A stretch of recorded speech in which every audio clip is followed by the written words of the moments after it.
Dice la palabra.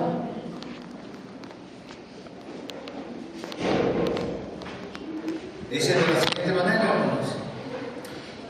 Y vi en la mano derecha del que estaba sentado en el trono un libro escrito por dentro y por fuera, sellado con 7 sellos. Y vi a un ángel fuerte que pregonaba a gran voz: ¿quién es digno de abrir el libro y de desatar sus sellos? Y ninguno, ni en el cielo, ni en la tierra, ni debajo de la tierra, podía abrir el libro, ni aun mirarlo. Y lloraba yo mucho, porque no se había hallado a ninguno digno de abrir el libro, ni de leerlo, ni de mirarlo. Y uno de los ancianos me dijo: no llores, he aquí que el león de la tribu de Judá, la raíz de David, ha vencido para abrir el libro y desatar sus sellos. Están batallando las baterías de este micrófono, hermano. Ahí está el otro micrófono, coloque la batería, por favor. Sí. Quiero ponerle como título a este sermón: es digno porque ha vencido. Vamos orando, vamos pidiendo al Señor que el Señor haga nuestra vida. Amantísimo Señor, Padre Celestial, delante de su presencia nos encontramos. Le damos la gloria, la honra, la alabanza, la adoración, porque lo merece todo, Padre. Aleluya. Usted es digno de toda adoración, es digno de que toda rodilla se doble delante de su presencia, es digno de que todos invoquen su santo y bendito nombre. No tenemos, Señor, aleluya, con qué pagar todo lo que usted ya ha hecho, Señor, por cada uno de nosotros. Yo le ruego en el nombre de Jesús que edifique nuestras vidas, en nuestros corazones, y que podamos, Señor, aleluya, que podamos caminar en pos, Señor, siempre mirando, Señor, tomado de la mano y mirando hacia la eternidad, la que usted tiene, Señor, aleluya, para cada uno de aquellos que usted ha llamado. Bendiga, Señor, a su iglesia. Bendiga a nuestros amigos que están con nosotros. Llénenos, Señor, de su Santo Espíritu, en el nombre de Jesucristo. Unja mis labios y úselos, Padre, para gloria y honra. Amén. Bien, tomen sus lugares. Es digno porque ha vencido. Aleluya. Este libro, hermanos, es un libro que encierra grandes misterios. Encierra unos misterios grandes. En toda la Biblia es un libro lleno de misterios, pero el último libro encierra los misterios de lo que ha de acontecer. En este capítulo 5 encontramos algo simbólico, algo a la interpretación que nos lleva a una comprensión más profunda en la persona y en la obra de Jesús. Porque no todos alcanzamos a entender la obra de Jesús. Venimos el camino de Dios y buscamos en Dios alivio, descanso, paz, tranquilidad, pero no entendemos la obra de Jesús.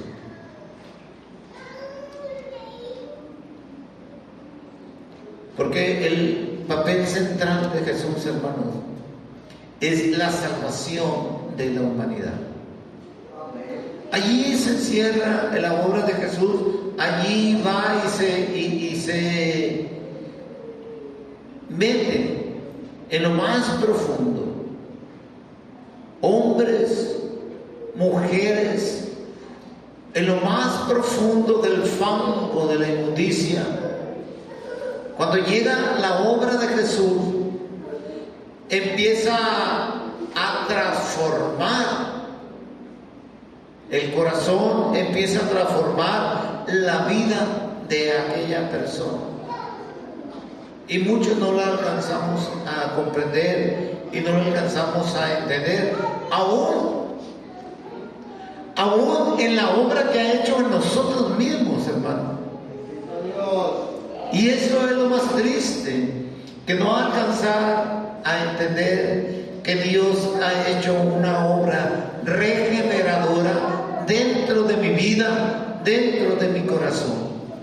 Ya no soy el mismo que era antes. Ya no soy aquel vicioso, ya no soy aquel grosero, ya no soy aquel que no tenía esperanza, aquel que estaba condenado. Ahora soy salvo por la preciosa sangre de Jesús.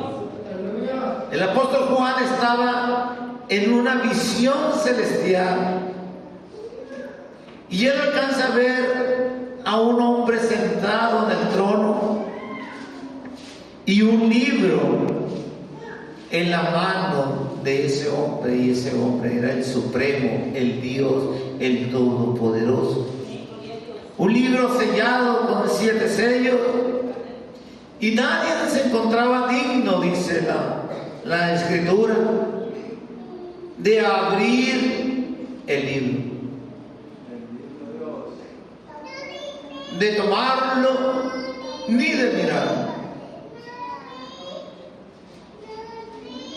Y esto conmovió al apóstol Juan y empezó a llorar con una amargura, porque ver la situación que no había nadie digno. El ángel pregonaba, un ángel fuerte, dice la palabra, a gran voz: ¿quién es digno? Dios, aleluya. Y cuando él estaba llorando porque no encontraba, no sabía nada, dice que llegó uno de los ancianos y le dijo: no llores. Llegó a consolarlo. He aquí, dice, el león de la tribu de Judá,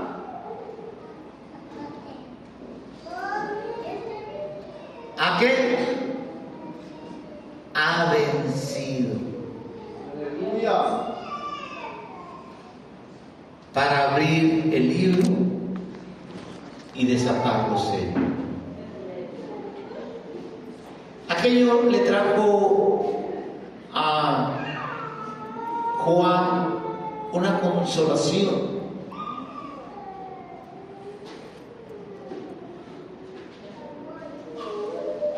Hay una profecía que la encontramos en el primer libro, en Génesis capítulo 49. Esta profecía la da el patriarca Jacob antes de partir de este mundo. Cuando él viene a Egipto, allí en Egipto empieza a profetizar sobre cada uno de sus hijos. Tenía 12 hijos. Y en el capítulo 49 del verso 8 empieza a hablar de la profecía a Judá. Y dice: Judá, te alabarán tus hermanos, tu mano en la cerviz de tus enemigos, los hijos de tu padre se inclinarán a ti.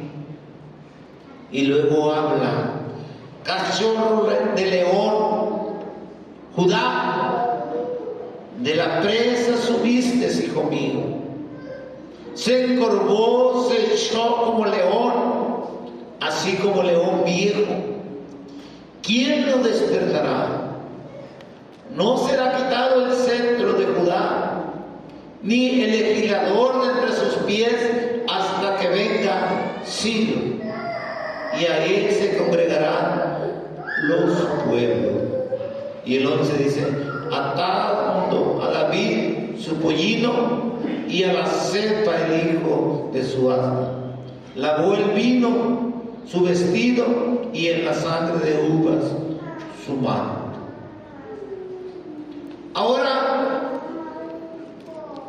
ese león se encontraba digno de abrir los sellos. Y Dios le permitió al apóstol Juan mirar esta visión. Aleluya. Este término mesiánico que profetizó Jacob, hermanos, todavía no se establecía Israel como un pueblo. Estaba en esclavitud en Egipto. Todavía no había crecido lo suficiente como cuando salió de Egipto y se estableció como una nación. Pero Dios ya había hablado por boca del patriarca Jacob. También allí en la segunda de Samuel, en el capítulo 7,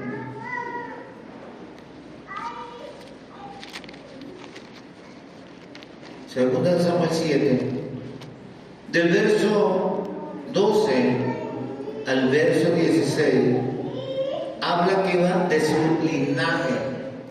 Dice: yo le seré a él padre y él me será mi hijo. Pero del 12 en adelante me fui adelante. Y cuando tus días sean cumplidos y duermas con tus padres, yo levantaré después de ti a uno de tu linaje, el cual procederá de tus entrañas, y afirmaré su reino. Él edificará casa a mi nombre, y yo le afirmaré para siempre en el trono de su reino. Yo le seré a él padre y él me será mi hijo, y si hiciere el mal, yo le castigaré con vara de hombre y con azote de hijo de hombre. Pero mi misericordia no se apartará de él como la parte de Saúl, al cual quité delante de ti, y será firmada tu casa y tu reino para siempre delante de tu rostro, y tu trono será estable eternamente. La profecía decía que iba a ser también de la descendencia de David. El Mesías iba a ser de la tribu de Judá, de ahí iba a traer sus raíces, pero iba a ser de la descendencia de David. Y este Mesías iba a reinar en su trono para siempre. Aleluya. Allí en el Mateo capítulo 1, verso 1,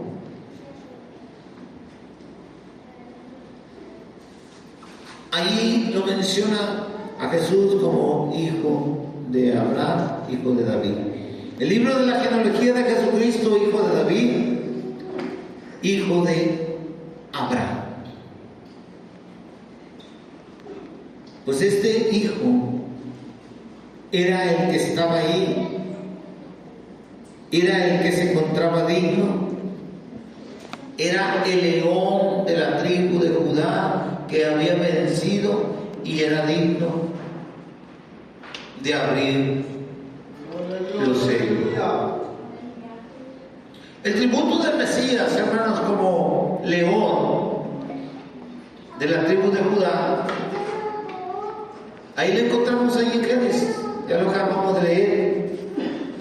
Pero también en Isaías capítulo 31, verso 4, habla también la profecía de este acontecimiento. Porque Jehová me dijo a mí de esta manera: como el león y el cachorro de león ruge sobre la presa, y se reúnen cuadrilla de pastores contra él, no lo espantarán sus voces, ni se acobardará por el tropel de ellos. Así Jehová de los ejércitos descenderá a pelear sobre el monte de Sión y sobre su collado. Y en Oseas, capítulo 11, verso 10,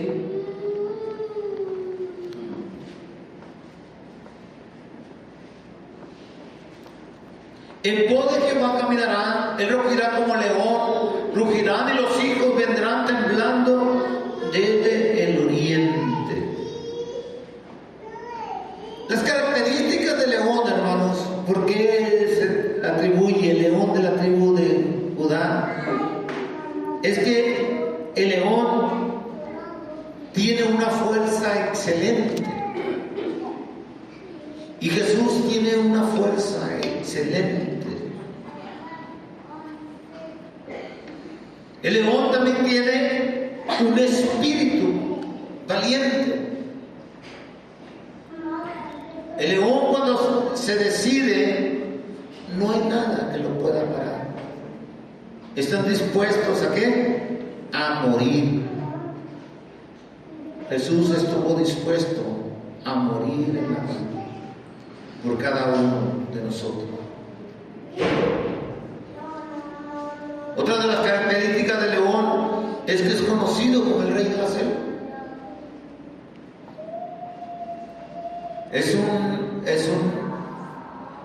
Una característica que se reconoce entre todos los animales, que Él es el rey.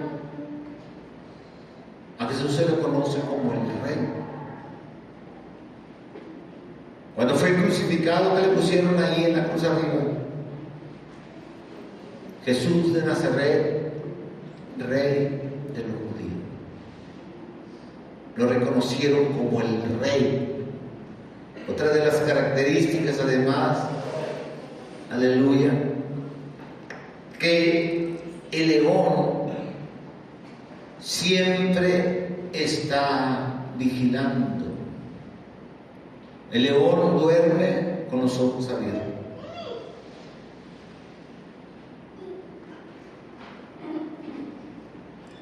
Ese es el título que se le da al Mesías, el león de la tribu de Judá, pero un león que ha vencido, un león que es digno y es descendiente de la raíz de David. Ahí en Isaías capítulo 11, verso 10. Ya lo miramos, hay que volverlo a mirar. Isaías 11, capítulo 10. Acontecerá, dice, en aquel tiempo que la raíz de Isaí, la cual estará puesta por perdón a los pueblos, será buscada por la gente, y su habitación será gloriosa. O sea, es raíz de Isaí, raíz de David. Isaí era el padre ¿de quién? Del rey David. Pero en Apocalipsis capítulo 22, el último libro, verso 16, allí empieza, ya habla Jesús, ya declara él, dice: yo, Jesús, dice, he enviado mi ángel para dar testimonio de estas cosas en las iglesias. Y luego dice: yo soy la raíz y el linaje de David, la estrella resplandeciente de la mañana.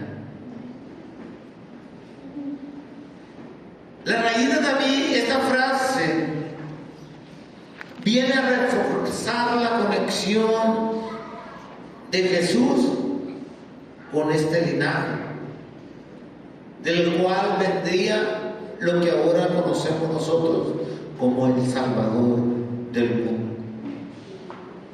Vino, venció y se convirtió en el Salvador del mundo. Alguien digno de abrir, alguien digno de representar a la iglesia del Señor. Por eso es importante que nosotros entendamos el propósito. ¿Qué es lo que hizo? Venció. ¿A quién venció? Al pecado, a la muerte, a los principados, a las potestades. Todo aquello que tenía sometido a la humanidad, Jesús viene y lo vence en la cruz.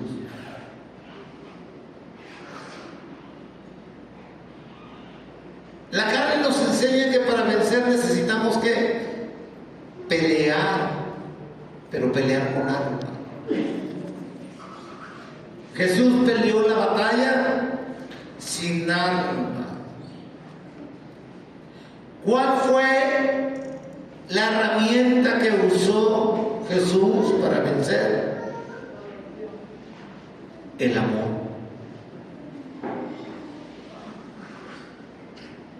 Él nos amó.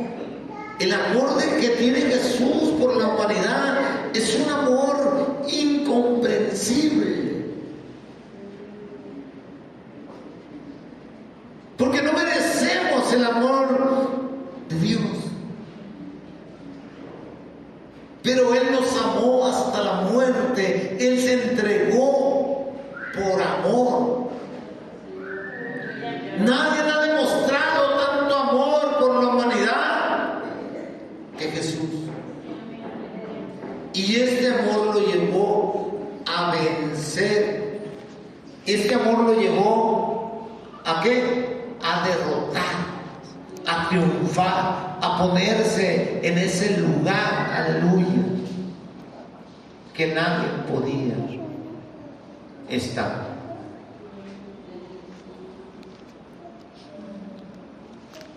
Allí estaba. Había un propósito. El propósito era dar libertad.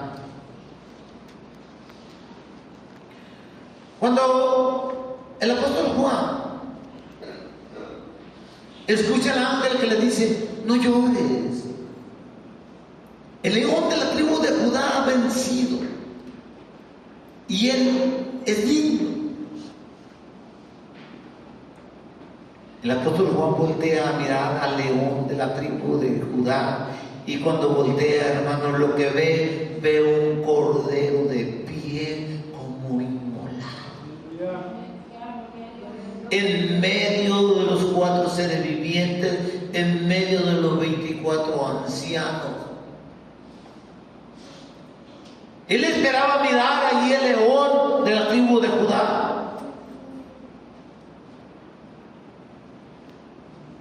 Pero mira a un cordero con las marcas de la muerte aún sobre él. Las marcas de la muerte por causa suya, por causa mía, por causa de la humanidad. Allí estaban en ese cordero inmolado. Y aunque pase el tiempo, pasen los años, las marcas están aún sobre el cordero y los van a estar por una eternidad. Esas marcas que están ahí en el cordero son marcas que Dios pagó el precio de nuestro pecado.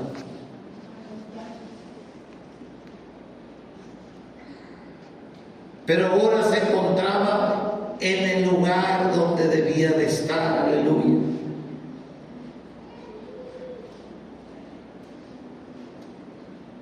Y estando en ese lugar, dice que el verso 7, que vino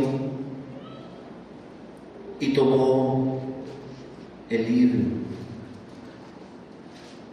Vino, tomó el libro.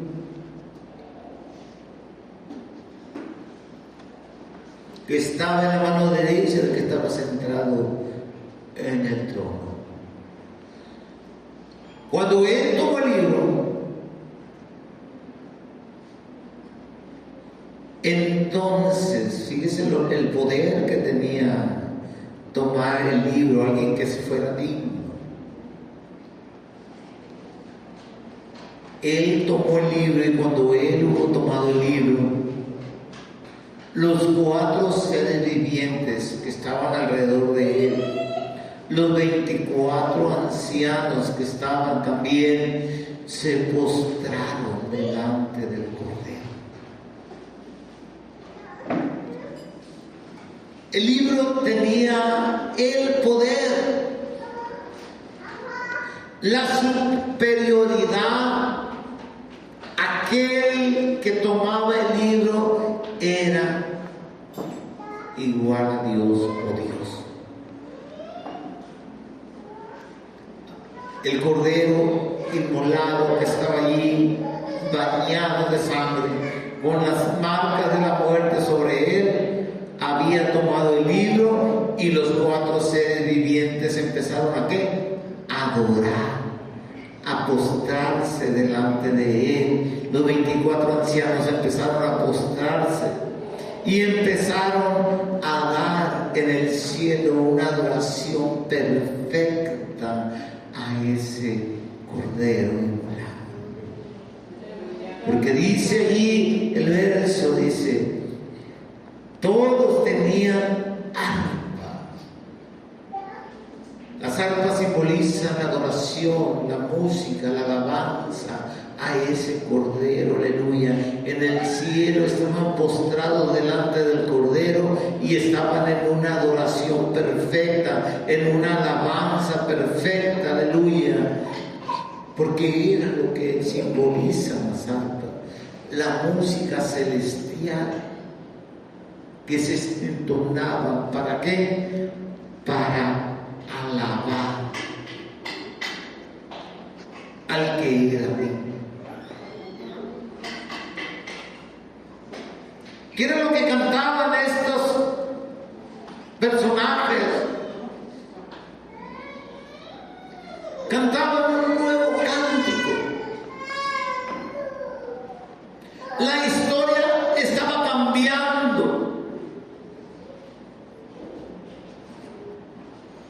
Antes cantaban en la antigüedad sobre la creación,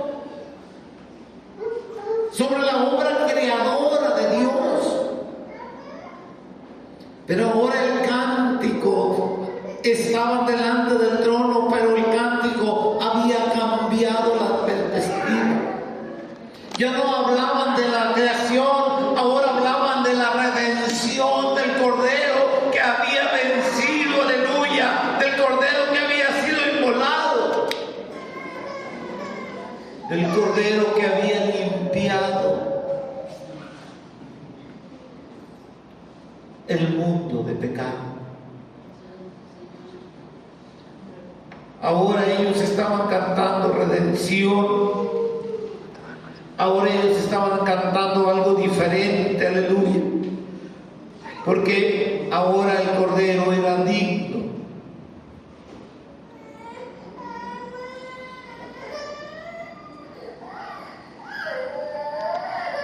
El salmista reconocía, el Salmo 139, 13.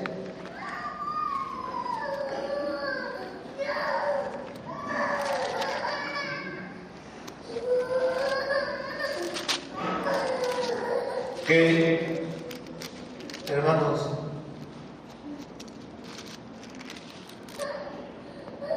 Dios había creado, porque tú formaste mis entrañas, tú me hiciste en el vientre de mi madre. que Él era el dueño, el creador.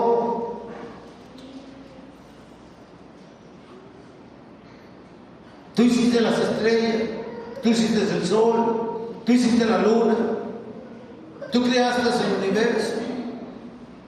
Maravillosas son tus obras, oh Dios. Pero ahora el cántico cambió.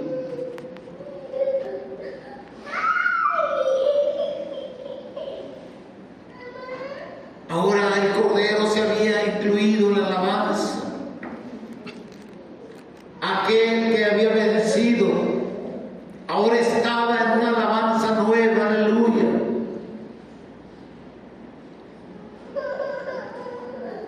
Ahora decían, eres digno.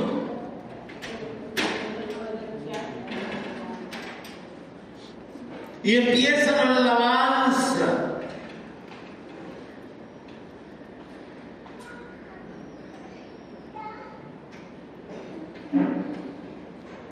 ¿Cuál alabanza?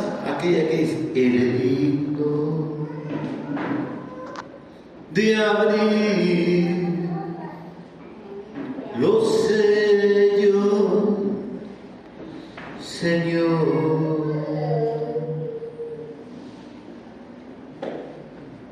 Y luego dice, porque fuiste inmolado con tu sangre, me has salvado. Un canto nuevo allá en la hueste celestial se escuchaba.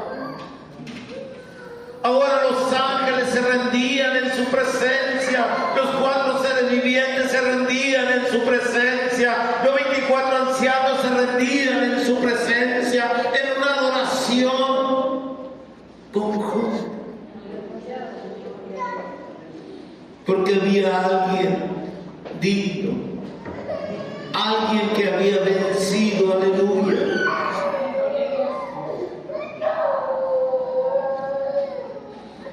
Ahora todos hablaban del sacrificio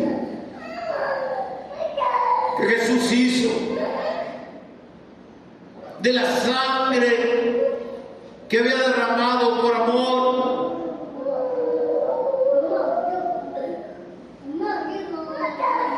Ahora todos decían, toda la dignidad le pertenece al Cordero. Él es el único digno de alabanza, no hay nadie más que le podamos alabar. Y ahora estaban ahí delante del trono en esa adoración, en esa alabanza de Dios.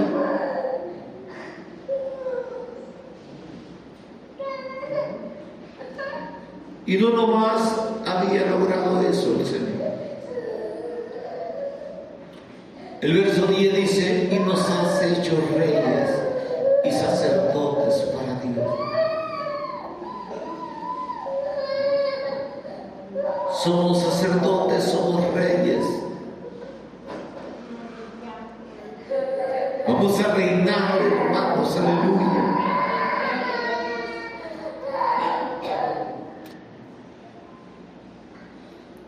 Y ellos seguían cantando, aleluya.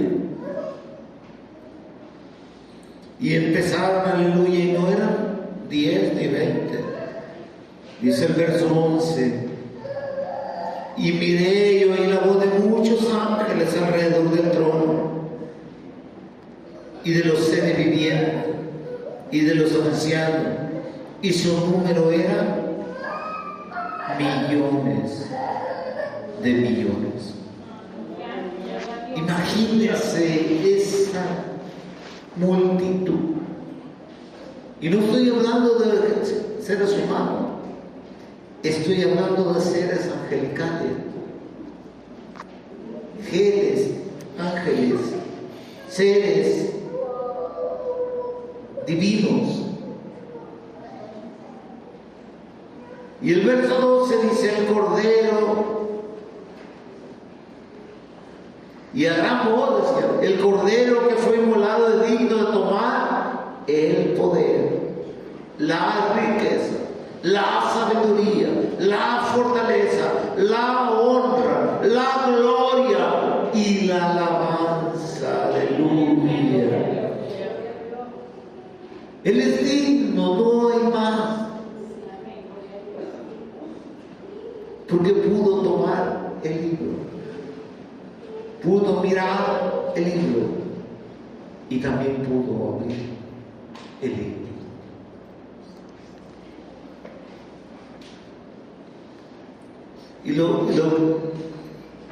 Y dice el verso 13, y todo lo criado,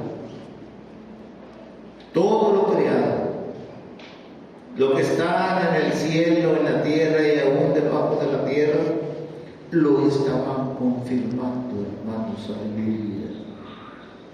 Decían amén.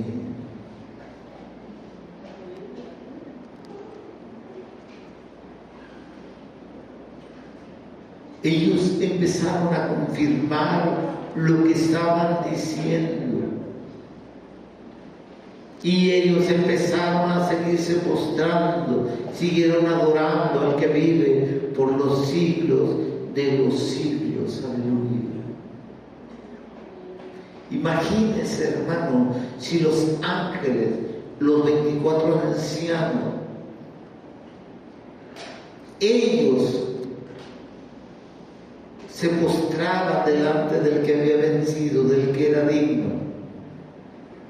Imagínese usted y yo, ¿qué somos? Si ellos habitan en un lugar santo, en un lugar de perfección, en un lugar de que no cualquier cosa puede entrar en el lugar donde habitan ellos. Mas sin embargo, cuando miraron al que había sido inmolado, al que había vencido, aleluya, al que era digno, ellos reverenciaron. ¿Quién es usted? ¿Quién soy yo para no postrarnos delante de él? Para no adorar, no levantar mis manos, para no levantar mi voz, para no decir aleluya al que es digno de toda adoración, al que es digno de mi alabanza, porque esta es la adoración, aleluya, que debemos de dar, entregarnos por completo a aquel que nos ha amado, aquel que se ha entregado por amor a esta obra preciosa.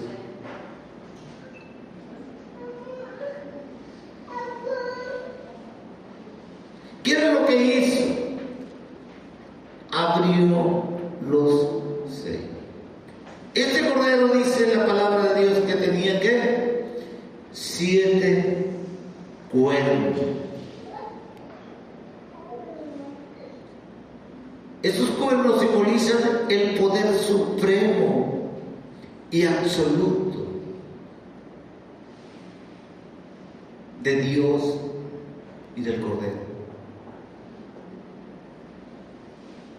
Cuando, no sé si les ha tocado mirar películas, cuando miramos más películas de vikingos, miramos que hay gente que carga una gorra y carga unos cuernos ahí, porque los cuernos simbolizan poder, majestad.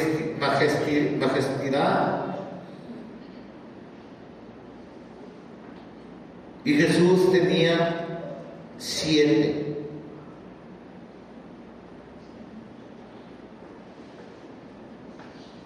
Y el número 7 significa, hermanos, perfección.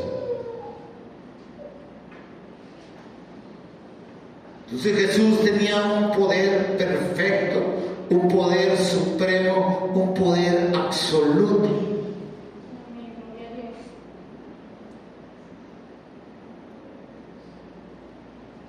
Él tenía la perfección, pero también tenía la plenitud.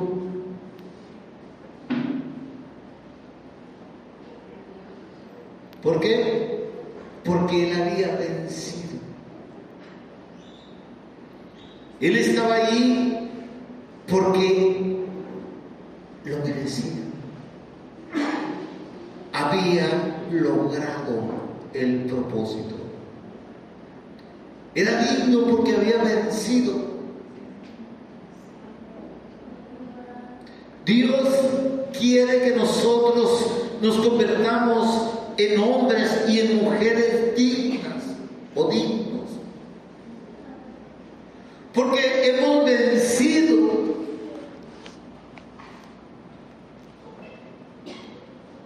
Y hemos vencido porque Cristo está dentro de nuestra vida.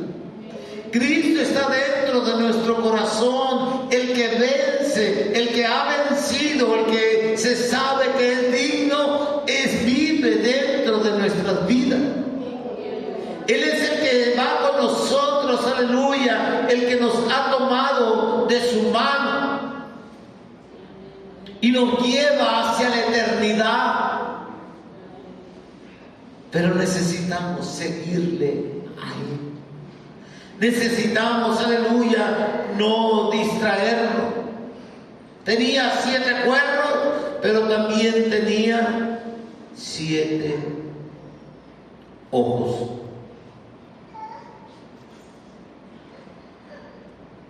Y ahí dice que los 7 ojos, que son los 7 espíritus de Dios.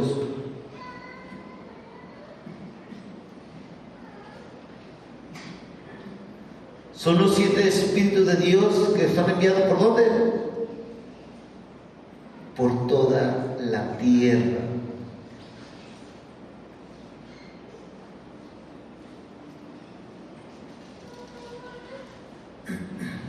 Son enviados por toda la tierra.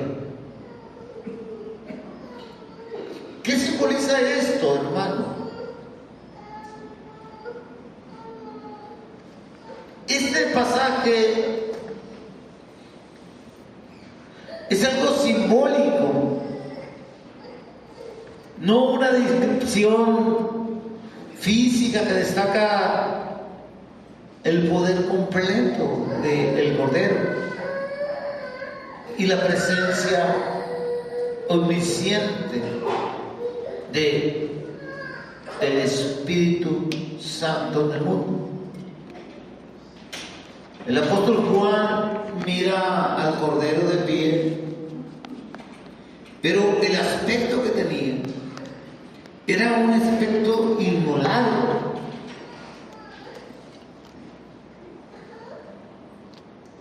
La profecía que estaba mirando era que el Cordero tenía el poder, no por 7 espíritus individuales, sino por un mismo espíritu que estaba descrito de diferentes maneras.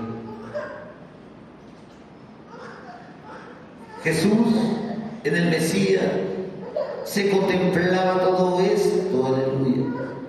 ¿Y cuál era todo esto, aleluya? ¿Qué espíritus eran? Bueno, Isaías 11:2 lo declara, aleluya, de la siguiente manera.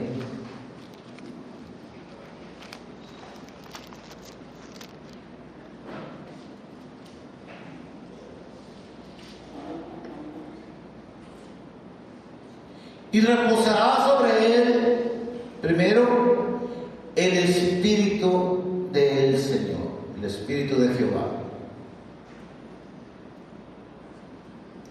2, el Espíritu de sabiduría. Cada ojo representaba cada una de las cosas. 3, el Espíritu de inteligencia. 4, el Espíritu de consejo. El 5, el Espíritu de poder. El 6, el Espíritu del conocimiento. Y el 7, el Espíritu del temor del Señor. Y lo mandó, dice, estos 7 espíritus por toda la tierra. Toda la tierra tiene el conocimiento del Espíritu del Señor.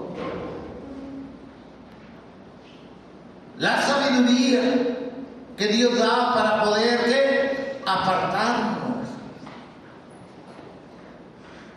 de ese mundo de pecado. El espíritu de inteligencia para escoger lo mejor. Porque no todos tienen la misma inteligencia, conocen la palabra, pero se dejan llevar.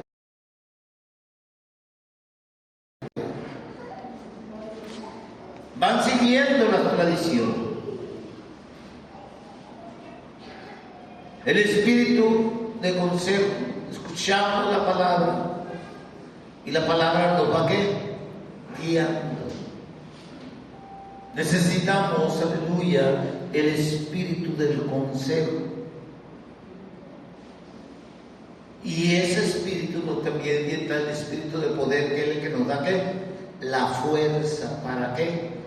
Para despegarnos, para desprendernos, para separarnos de ese mundo de pecado y de maldad. Muchos batallamos para separarnos, pero como tenemos el poder, el espíritu del poder, lo logramos porque está el espíritu de poder sobre el mundo. El espíritu del conocimiento, sabemos que lo que Dios nos da, no nos podemos equivocar porque Él está hablando siempre. Él siempre está hablando a nuestra vida de día y de noche, está hablándonos. Queremos, la carne nos quiere llevar a algo malo y el Señor nos empieza a hablar. Te empieza a hablar la conciencia, no es correcto lo que estás haciendo. Y aquel que no quiere escuchar a la voz, pues cae. Pero no porque el Señor no le hable, sino porque no quiere escuchar a la voz de Dios. Y el espíritu del temor del Señor es lo más importante. Porque aquel que tiene el temor del Señor se guarda, hermano. Cada día se está guardando porque su vida ya no le pertenece a Él. Nuestra vida le pertenece a ¿quién? A Cristo. Nuestra vida le pertenece a alguien, aquel que es digno, aquel que venció, aquel que está en el trono, aleluya. Aquel el cual, aleluya, los 24 ancianos se postran, los 4 se postran, la multitud, millones de millones se postran y le alaban y le cantan, aleluya, porque Él es digno.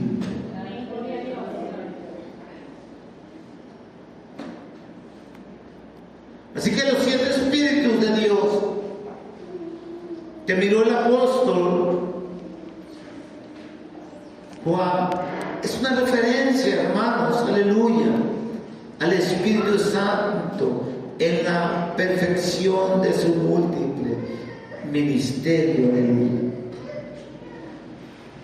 Es algo que viene a decir, tienes el Espíritu Santo, tienes todo esto. Desde el momento en que recibiste, llegó el Espíritu Santo a ti, te llevó, te apartó a algo especial, a algo grande, a algo sublime, a algo maravilloso. Ya vamos a terminar, hermano. Así que lo que miró como conclusión Juan en la visión, en este capítulo 5, es una representación de la doble naturaleza del Mesías. El Mesías como león es el rey que reinará con poder y majestad. Pero como cordero es el Salvador que ha sido inmolado, hermanos, aleluya, que compró al pueblo de Dios al cual pertenecemos con su sangre preciosa, mostrando su amor y mostrando el sacrificio. Debemos de gozarnos, hermano, de que Él nos haya encontrado, de que haya puesto su mirada sobre nosotros, que no éramos dignos, pero por su sangre preciosa ahora somos dignos de ser hechos hijos de Dios, aleluya. Ahora soy hijo de Dios, ahora usted es hija de Dios, aleluya, y usted lo debe de reconocer, porque si usted no lo reconoce, hermano, pues entraríamos en un error. Nosotros debemos decir: soy hijo de Dios, soy hija de Dios, amén, amén, porque Él me ha apartado, porque Él me ha adoptado, aleluya.